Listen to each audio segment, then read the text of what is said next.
जम्मू काश्मीरच्या पहलगाममध्ये मोठा दहशतवादी हल्ला, 28 पर्यटकांचा मृत्यू, टीआरएफने हल्ल्याची जबाबदारी स्वीकारली.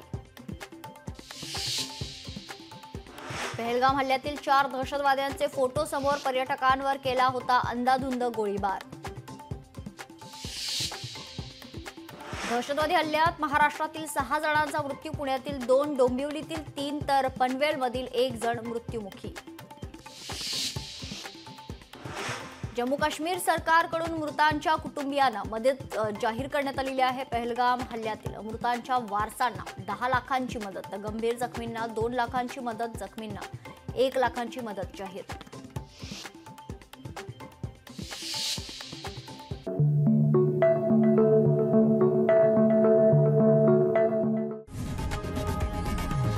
लोकशाही मराठी ऐका, पहा, जागरूक रहा.